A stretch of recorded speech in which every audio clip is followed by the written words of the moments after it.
Gonzalo Sánchez, Alberto Pimienta e Ignacio Dávalos están fuera de la tribu, tirando netas sobre comunicación política, porque las ideas escapan de la manada.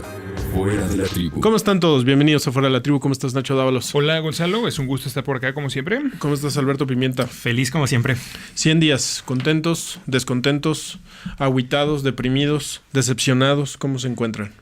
100 días que parecen 200, han sido 100 días intensísimos en materia de información, 100 días donde Andrés Manuel López Obrador ha estado en completo ascenso, no ha habido tema que lo despeine, en realidad ha habido algunas cositas por ahí que han generado reacción de ciertos grupos de la sociedad, pero en realidad Andrés Manuel López Obrador cada día se pone en su mejor momento, que eso es mucho decir. Se viene la ola de chalecos amarillos, como el gran grupo de oposición a Andrés Manuel López Obrador. El Universal publicó encuesta y casi llega al 80%. Sí. O sea, consolida su alta aprobación. Hay algunas mediciones que hablan de 86. En realidad el promedio es lo que saca hoy, por ejemplo, Diario Reforma con 78. Si hacemos la sumatoria y división de las que salen altas, como esta que acabo de mencionar de 86, o aquellas como Consulta Mitofsky, que es la que menos puntos le da, el promedio es justamente ese, lo que ya daba a conocer la semana pasada el Financiero y lo que da a conocer hoy Reforma, que es una aprobación de 78 puntos, que aunque no sea la más optimista, sí nos habla que es la mejor desde hace 30 años. No, ningún presidente tenía esta aprobación en este momento de su gobierno. Y una calificación del 7.72 según el Universal, una calificación también bastante respetable, cuando en agosto tenía 7.43 como presidente electo, en noviembre bajó a 6.81, en estos momentos tiene 7.72 y la aprobación, como ya bien mencionaba, según el Universal es del 79.4%, el 80%. Altísima. O sea, un gobernante que está arriba del 6 es una calificación muy alta. Sí. Ya no se diga el 7.7. E incluso Consulta Mitofsky hizo un ejercicio de los presidentes de América, donde Andrés Manuel López Obrador sigue siendo el mandatario más popular de todos los presidentes, con una aprobación del 67%, lo que ya decía Nacho, una aprobación la más baja de todas las aprobaciones, pero aún así le basta para ser el mejor presidente. Como referencia, Donald Trump está en el número 5 con el 44%. Créanlo o no, Justin Trudeau está en el número 7 con 42%, peor que la aprobación de Donald Trump. Después del presidente Andrés Manuel López Obrador está Martín Vizcarra de Perú, que lleva apenas 11 meses de gestión con 63. Y después, en tercer lugar, de El Salvador, Nayib Bukele con 60%. Entonces, el presidente pues está dando de qué hablar en toda América. Muy bien. Bueno, pues ¿qué son los 100 días? Ustedes dirán, ¿por qué están haciendo un análisis y por qué ayer el presidente hizo un informe a los 100 días? Bueno, pues los 100 días pues es nada más que un momento mediático.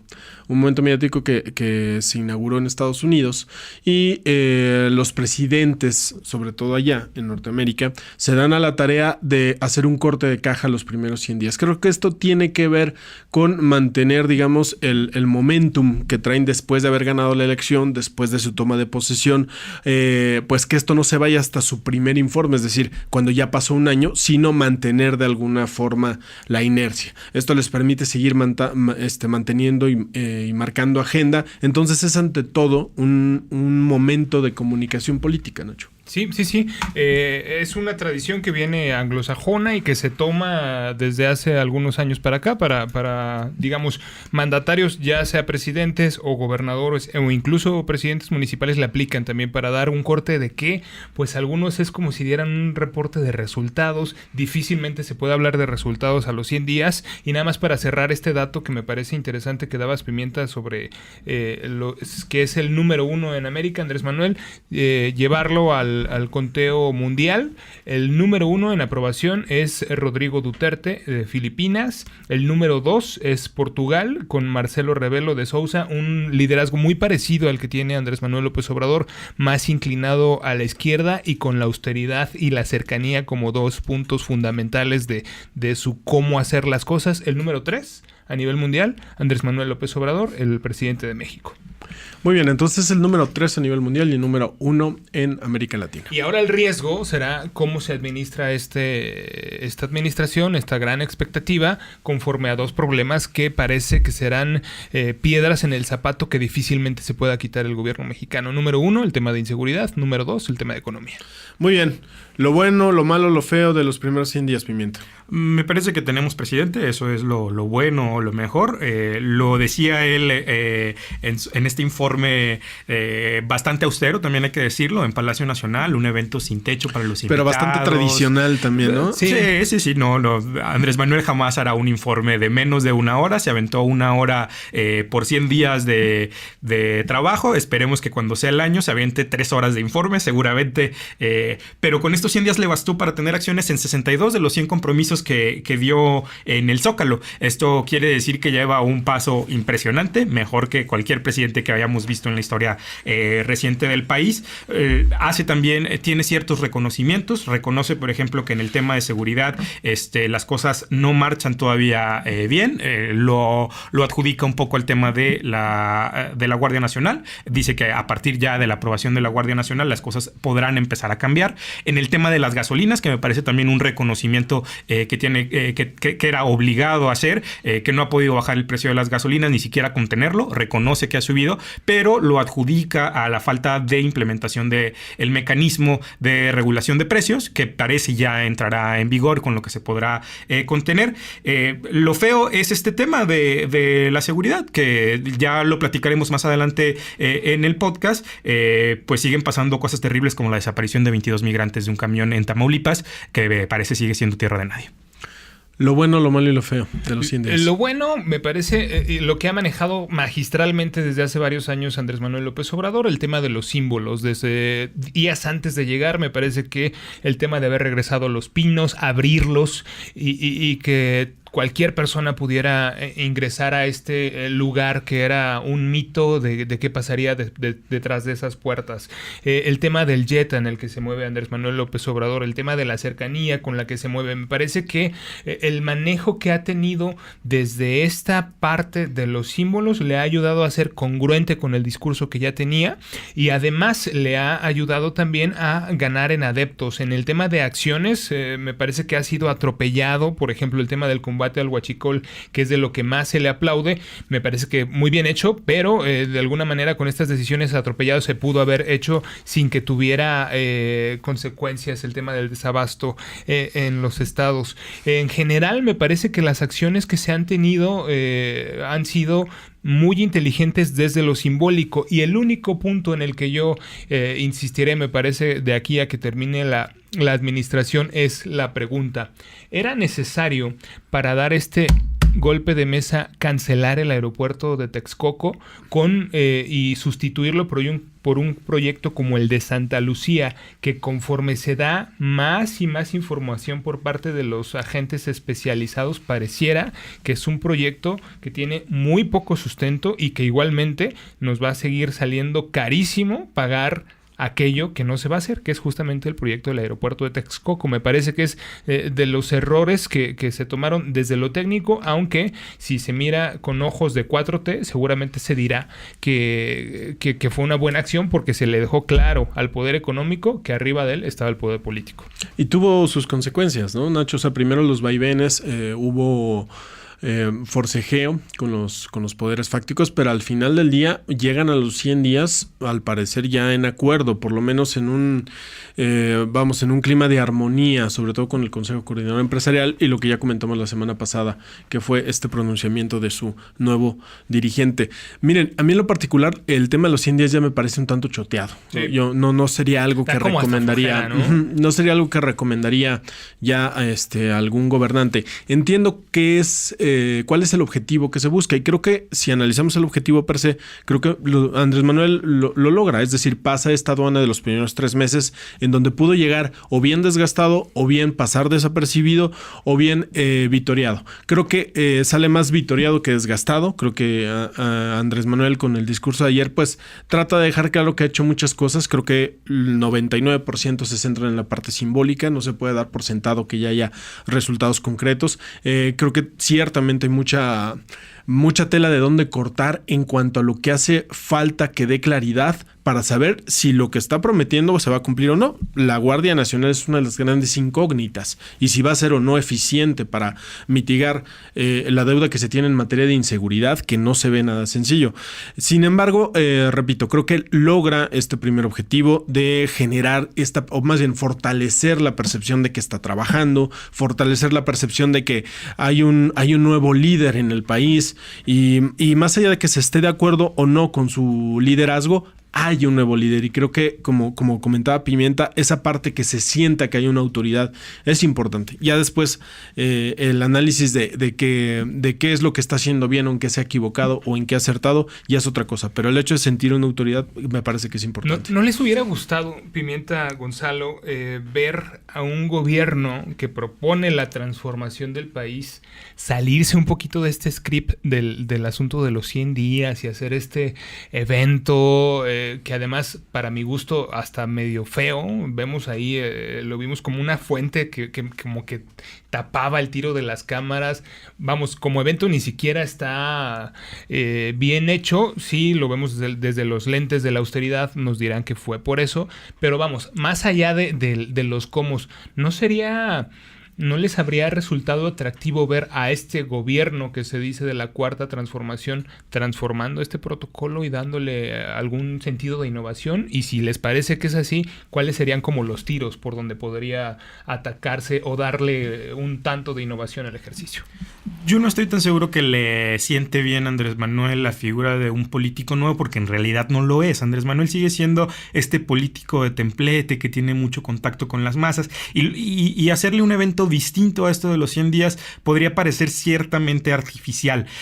Yo coincido con ustedes que en el tema de los símbolos ha arrasado. Hay algunos símbolos que también están sueltos, por ejemplo, el tema de la terna en la Suprema Corte. Me parece que estos símbolos de el gobierno de los buenos empiezan a tambalearse. Si seguimos adelante a este ritmo con propuestas así del presidente, podría ser de los primeros símbolos que se caigan. En la encuesta del Universal, hablando de símbolos, entre los aciertos y los errores, me gustaría comentarles los aciertos que tienen más del 10% de aprobación. El principal acierto del presidente, sigue siendo el combate al huachicoleo. Me parece muy interesante también esto, que ya tenemos un nuevo enemigo público en el país, que es el marro.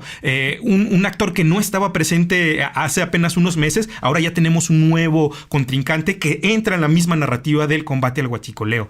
El segundo acierto aprobado es programas sociales, con el 16.5% de las menciones, y el combate a la corrupción con el 11.8%, que es completamente simbólico. Yo no sé si ustedes vean una acción de combate a la corrupción donde exista la persecución de alguien, donde exista una carpeta de investigación avanzada, que se hable acerca de la captura de alguna persona o del combate a la impunidad, que es la forma más eficaz de terminar con la corrupción. Entonces sigue siendo en lo simbólico. Pero en los errores es donde me da en realidad un temor terrible de que no podamos verle errores al presidente, que esté tan polarizada la situación, que la principal respuesta es que no tiene ningún error el presidente, con el 30.6%, y después, en segundo lugar, muy lejos, es el combate a la delincuencia, con apenas el 6.9%. Esto nos habla, sí, que la forma de hacer comunicación del presidente le funciona, la forma de acercarse, de hacer todavía eventos como que si estuviera en campaña, recorriendo cada plaza y acercándose a la población, le funciona muy bien, a pesar de los abucheos, a pesar de toda supuesta oposición. Le sigue funcionando excelente. Y que todavía no le pasan factura de ciertas cosas, ¿no? Como el caso de la inseguridad. Pareciera que todavía la factura la sigue pagando el gobierno anterior. Esto va a cambiar, tiene que cambiar, porque es una cuestión nada más de tiempo. Vamos a ver si llegado al primer año y en su primer informe de gobierno, la población sigue pensando que el tema de la inseguridad es un tema nada más del sexenio anterior, o si ya le pasa factura a este. Que es de lo que podría esperarse, ¿no? Dice Alberto Pimienta, es preocupante que la gente no reporte que Andrés Manuel se ha equivocado en nada. No sé si preocupante, creo que al mismo tiempo, como dices, Gonzalo. Sí habla de cierta ceguera, Nacho. Sí, pero esta ceguera que se tiene cuando se da un enamoramiento donde la pasión obnubila la razón. Y seguramente al pasar ni siquiera se requerirá tanto tiempo. Yo estoy seguro de que menos incluso de un año. Estos dos temas, grandes nubarrones que se tienen, que es el asunto de la inseguridad y que es el asunto de la economía, la gente pasará de un estadio de la pasión a ya ver las cosas más con los lentes de la razón, y ahí seguramente serán más claros los errores que se pueda cometer por parte de la administración. Pasará la etapa de enamoramiento, dice Nacho Dávalos. Y quién sabe, porque también pasando estos meses ya tendrá la maquinaria gubernamental implementados los programas sociales, donde habrá en realidad una gran inversión de apoyos directos a las personas. Entonces, a lo mejor el tema de la economía, que es de los principales temas siempre de preocupación de la sociedad, se ven solventados mucho con estos apoyos directos a la población, que son de los riesgos. Es decir, a mí no me preocupa que las personas piensen que el presidente lo está haciendo muy bien. Me preocupa que piensen que el presidente es perfecto. Claro, eso no, sí es. Claro, que no vea los matices, ¿no? No vea el negrito en el arroz. Efectivamente. Bueno, esto también habla del gran fracaso de los sectores de oposición a López Obrador, ¿no? Tanto de la oposición, digamos, formal como los partidos políticos, como la oposición, o no tanto oposición, sino contrapesos emanados de otros grupos ajenos a la partidocracia. No han logrado colocar un solo tema que a la gente le diga, es que este es un error de Andrés Manuel. Vaya, en la guerra de comunicación política, claramente Andrés Manuel ha sido el vencedor. Y esto tiene que ver con que estos grupos opositores no se han puesto de acuerdo en un mensaje, y en los mensajes que han logrado más o menos ponerse de acuerdo, pues son mensajes anquilosados que venimos escuchando ya desde hace años. Y creo que también estos números y este nivel de aprobación de López Obrador habla de la ausencia de una oposición que haga esa función. No tanto la función de generarle negativos al presidente, porque no se trata de eso, pero sí la función de llamar a la población al uso de la razón, llamar a la población a la reflexión, para que se den cuenta que en un gobierno, en todos los gobiernos, hay cosas que se hacen bien y hay cosas que no se hacen tan bien y hay cosas que se hacen mal, que también se cometen errores. Creo que esta labor de la oposición está completamente en este momento huérfana. Y como un ejemplo del fracaso de la comunicación de la oposición formal, en este caso no a nivel nacional, pero sí a nivel local, que nos da un termómetro de cómo está la oposición y los tácticos que se está imaginando para atacar la Cuarta Transformación. Tengo una campaña ingeniosa, dicen algunos, que acaba de arrancar el PAN en la Ciudad de México. Dice este eslogan, dicen algunos, ingenioso: muchas metas puso Sheinbaum y la neta estamos mucho peor. Y entonces son videos donde ellos intentan demostrar, a los podescuchas los invito a que busquen estos videos, cómo la vida en la Ciudad de México ha empeorado a partir del gobierno de Sheinbaum. Este tipo de tácticos tiene alguna posibilidad de llegar a la población, de realmente hacerle algún sentido, lo pongo en duda. Y otro de los ejemplos de los fracasos de comunicación, pues lo vimos en la marcha del domingo pasado. De estos chalecos amarillos donde miembros de la sociedad civil, entre ellos, por ejemplo, la actriz recientemente muy famosa por haberse burlado de Yalitza Aparicio, uno de los héroes del México rifado, que se llama Laura Zapata. Bueno, Laura Zapata estuvo en esta marcha dicen ellos, alrededor de 500 personas que marcharon el domingo en la Ciudad de México para protestar sobre todos los males que ha provocado la Cuarta Transformación en México, apropiándose de un movimiento que se da en Francia, que viene por parte de la clase trabajadora, acá más bien... ¿Cómo decirlo sin ofender a Alberto Pimienta? Lo tomamos como descripción. Bueno, lo que diríamos la clase fifí, Laura Zapata y personajes del estilo, protestando contra el pésimo gobierno que ha tenido Andrés Manuel. Lo que encuentro que es una fórmula que ya habíamos visto hace años. Sí. Que lo que encuentro es, la neta, estamos mucho peor, dice el PAN Ciudad de México. Y por acá dice estos miembros de la sociedad civil organizada que es una tragedia lo que le está pasando al país. ese asunto de hacer como un Neymar político, es decir, de tirarse al piso y decir, están matando al país y tal, me parece que en estos momentos no le hace sentido a nadie. No, es desproporcionado porque van apenas 3 meses. Por lo tanto, no hace ningún sentido. Me parece que Sí, la posición inteligente de la oposición debería ser tener críticas puntuales sobre temas específicos. Platiquemos, por ejemplo, de la postura que ha tenido la Cuarta Transformación sobre estancias infantiles, sobre refugios temporales para mujeres y otros en donde sí pudiéramos hablar de grupos afectados particulares y me parece que el tema también del Consejo Nacional para la Discapacidad que estaría desapareciendo, todavía no se define el gobierno de Andrés Manuel López Obrador, que podría tener más sentido a decir, estamos mucho peor, se está acabando el país, muera el mal gobierno, que en este momento no hace ningún sentido. Sí, hay una lectura, ¿cómo llamarle? Sobredimensionada. Pimienta. Sí, poco calibrada de parte de la oposición, particularmente del PAN. Vamos, el táctico el eslogan de recurrir a frases jocosas como la neta, con el afán de conectar más con cierto sector de la población. ¿Y qué me dicen de las cartulinas que vimos el domingo de Andrés Manuel, Stop Your Destruction, ¿no? Hablando en inglés en protestas en México, donde hablamos español? Bueno, pues ahí veíamos a estos personajes con cartulinas en inglés quejándose del gobierno de Andrés Manuel Pimienta.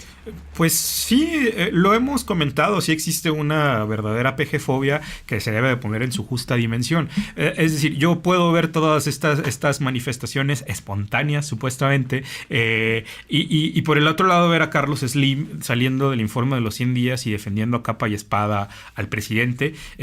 Yo no sé si exista en realidad entre la clase privilegiada del país, este 1% de la población que concentra la mayoría de la riqueza, en realidad esta elección de voceros eficaces o que puedan resistir al más mínimo análisis de si el hombre más rico de este país defiende la apuesta del gobierno, pues ¿cómo pueden salir ellos a decir que se está acabando el mundo? O sea, me parece que sí esto ya cae en el tema de la PG-fobia, que se tiene que tomar con su justa dimensión, pero que no tenemos que clasificar todo en 2 canastas, o es PG-fobia o es amloverismo, que hay toda una escala de grises en medio y que tenemos que calificar al presidente por sus acciones. Y dentro de sus acciones ha habido cosas terribles, como el tema de las estancias infantiles, como su postura, por ejemplo, sobre el aborto, como el error que iba a tener acerca de la Guardia Nacional. Me parece que hay esas cosas donde nos tenemos que fijar, y coincido con Nacho plenamente,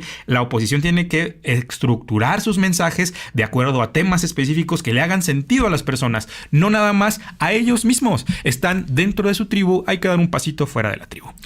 Coincido. Y ahorita otro error, bueno, parece ser un error, es este tema de los comedores comunitarios, ¿no? Que al parecer también les va a retirar el apoyo. Claro, pero es que ¿cómo vas a defender a Sedesol? También es cierto, pero es obligación del gobierno mostrar las pruebas. Todos sabemos que en Sedesol hubo manejos truculentos, todos lo sabemos, ¿no? Ahí Rosario Robles no nos dejará mentir.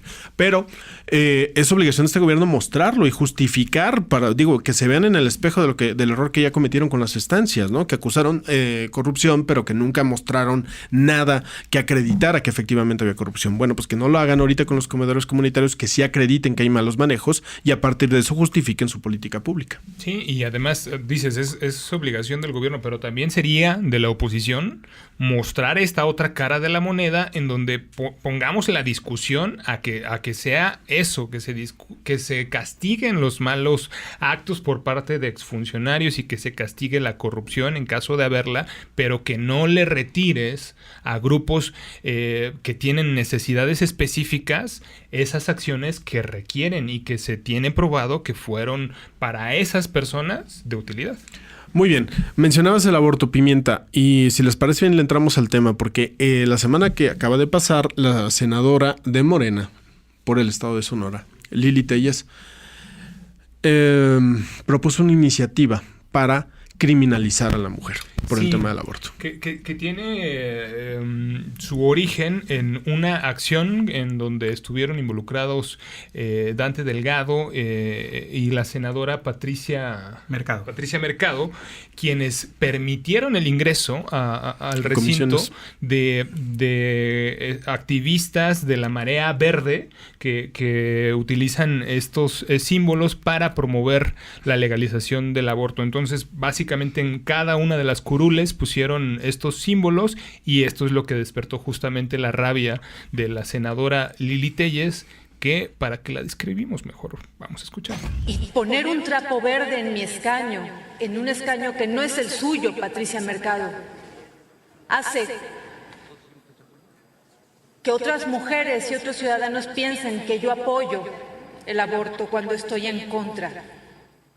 Yo les pido que así como yo no voy con ustedes a arrancarles el trapo verde del cuello, ustedes no vengan a imponerme un trapo verde que para mí significa la muerte a mi escaño. Bueno, pues hasta ahí la rabia de Lili Téllez, quien además después de este acto anuncia estará promoviendo una iniciativa para que sea castigado el aborto en México. ¿Qué decir al respecto, Alberto Pimienta?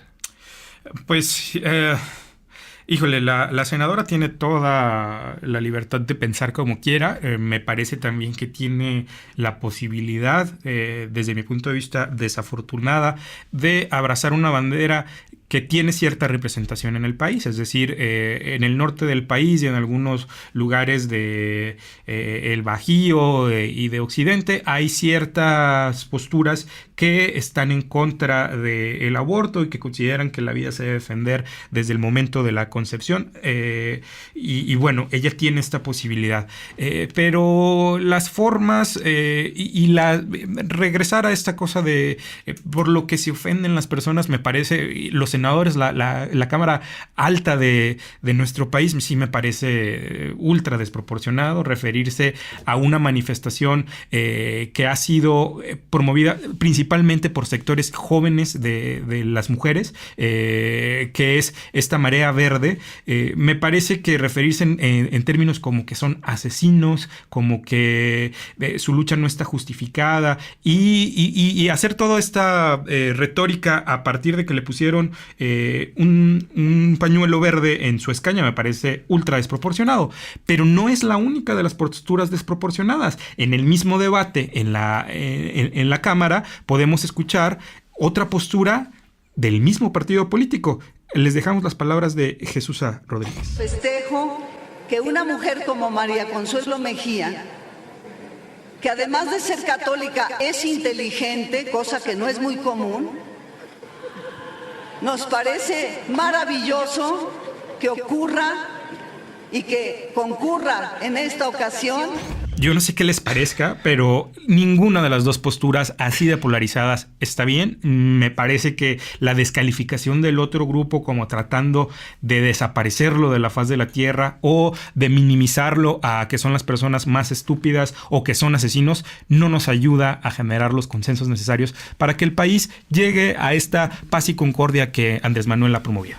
Yo creo que este es de los temas, Gonzalo Sánchez, que más polarizan el debate en las familias mexicanas y en las escuelas y en todos lados. Y lo que esperaríamos es que en la Cámara Alta, en el Senado, la discusión fuera en otro tono. No como lo que acabamos de escuchar de la representante de Morena, Jesús Rodríguez, quien dice: es una persona inteligente y además católico, lo cual no es muy común.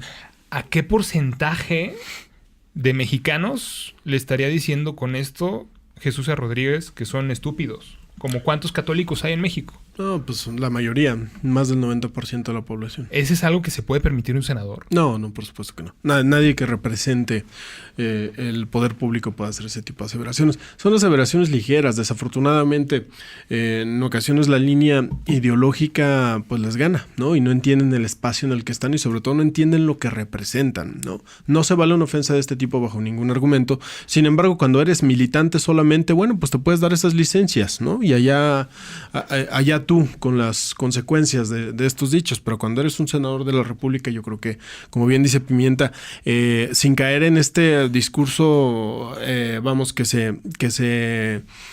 que busca la concordia bajo cualquier circunstancia, yo sí creo que debe de haber debate y de haber contraste de ideas. Lo que sí no debemos permitir es que haya este tipo pues de insultos directos, ¿no?, a un sector de la población que, dicho sea de paso, es una gran mayoría. Yo creo que muy mal ahí, Jesús Rodríguez. Y finalmente, ¿cómo calificar, Pimienta, al final, cómo baja este balón Andrés Manuel López Obrador, quien deja entrever que no será... Algunos grupos de izquierda, algunos grupos progresistas le estarían exigiendo a Morena que promueva el asunto de la legalización del aborto, mientras que Andrés Manuel dice, ojo, este es un tema que divide, más bien lo llevaríamos a consulta. ¿Qué decir de cómo recibe esta papa caliente el presidente? Es un error.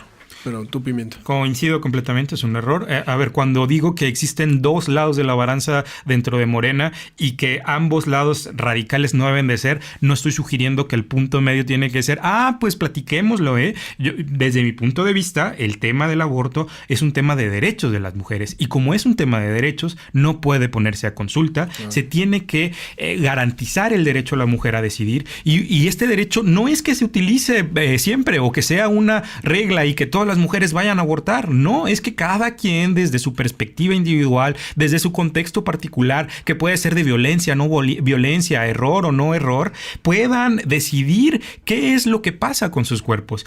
La postura que toma Andrés Manuel es un error porque lo deja en esos puntos donde no nos tiene acostumbrados Andrés Manuel, que es en el punto de la ambigüedad. Yo no me meto en ningún tema, es más, no voy a sugerir ni si estoy a favor ni si estoy en contra, me pongo en medio y lo que decida la mayoría. Discúlpenme, pero la mayoría más organizada en temas de el derecho a decidir o estar en contra del derecho a decidir pueden ser los grupos católicos de ultraderecha, que se supone que Andrés Manuel ha calificado también de conservadores y que nos han llevado a este tema y a esta postura que su gobierno venía a solucionar, a acabar con el conservadurismo. Pues veamos que tome postura, ¿no? Esa es mi idea. Coincido, o sea, si una postura liberal, ya no digas de izquierda, Nacho, una postura liberal tiene que ser pro derechos.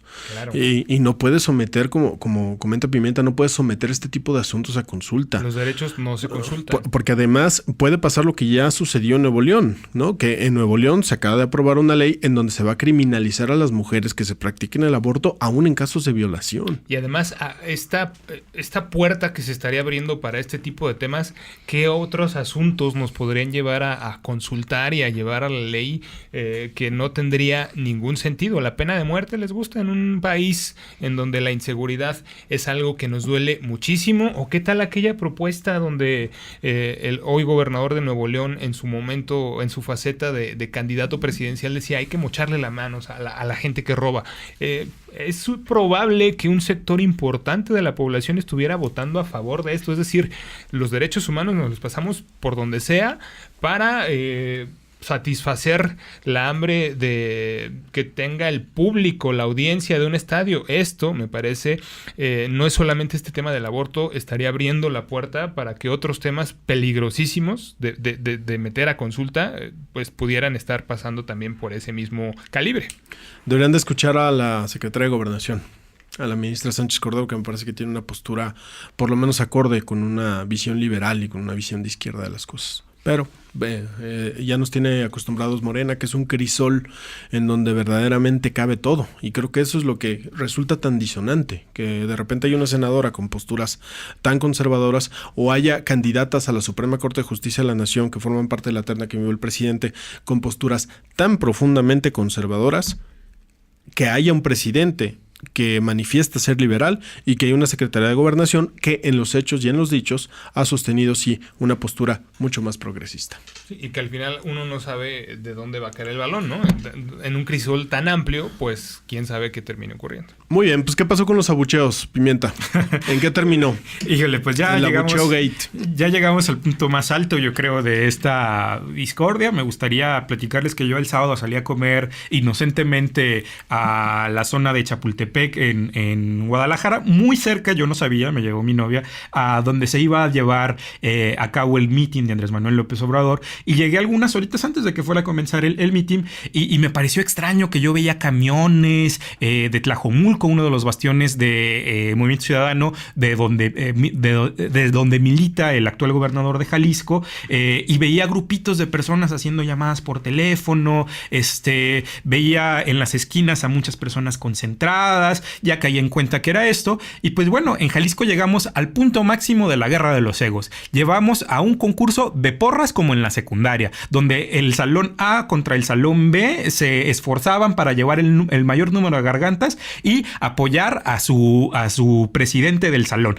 Esto es lo que vimos en Jalisco, un concurso de porras donde diputados, simpatizantes, etcétera, concursaron para ver quién le gritaba más loas a el presidente de la República o al gobernador de Jalisco. Lamentable, me parece muy lamentable, y Andrés Manuel termina con una especie de abrazo de Acatempa para ya cesar con las hostilidades de los gobernadores. Ya a lo mejor esta es la señal de que por fin el abucheagate que tenían los gobernadores, a los gobernadores muy preocupados, ha concluido, y ya no se meterán en esta clase de cosas, que es en realidad una gastadera de recursos, de tiempo y nadie gana más que los gobernadores, que se sienten más queridos, aunque hayan operado para traer a sus equipos de trabajo. Nacho. Me parece que es un asunto meramente de vanidad de las figuras políticas, y lo que vimos como reacción en su momento de otros gobernadores. Por ejemplo, recuerdo a Martín Orozco, que un día antes o 2 días antes decidió no acudir al evento para no ser abucheado. La otra reacción que pueden tener los gobernadores es la que vimos en Jalisco, en donde se opera de manera muy clara para los abucheos, callarlos con aplausos. Es algo que creo ya tenemos que pasar la hoja.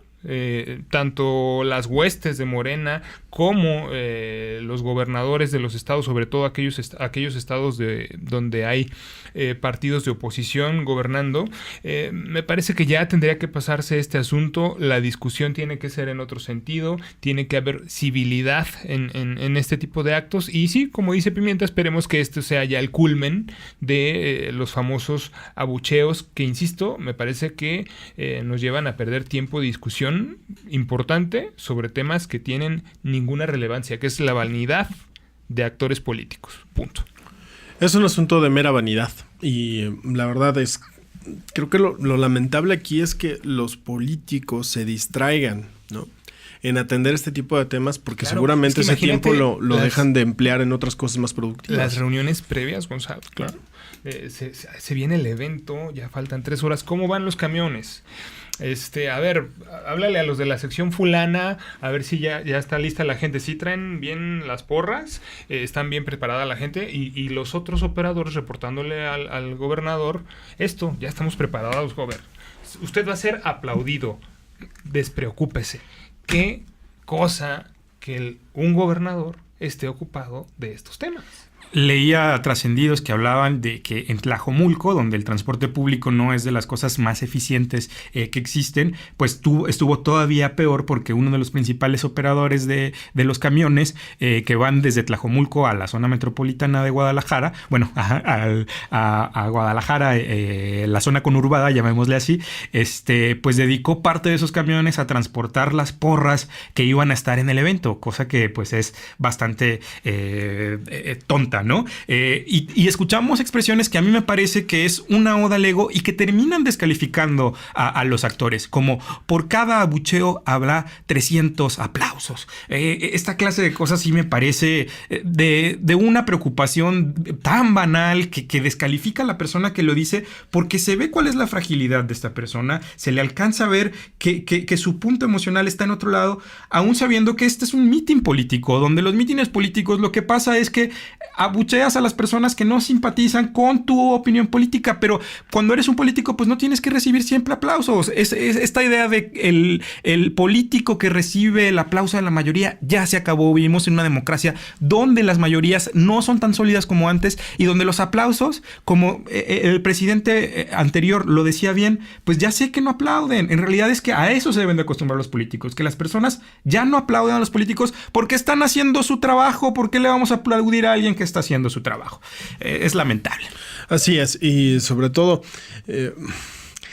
vaya, tú puedes llenar una plaza, ¿no? Tú como gobernador, como presidente, puedes llenar una plaza. Tienes la capacidad operativa para hacerlo.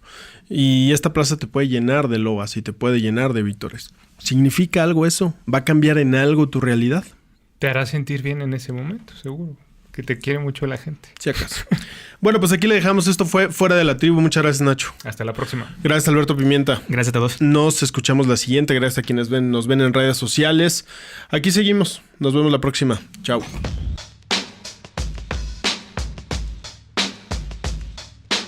Gonzalo Sánchez, Alberto Pimienta e Ignacio Dávalos están Fuera de la Tribu, tirando netas sobre comunicación política, porque las ideas escapan de la manada. Fuera de la Tribu.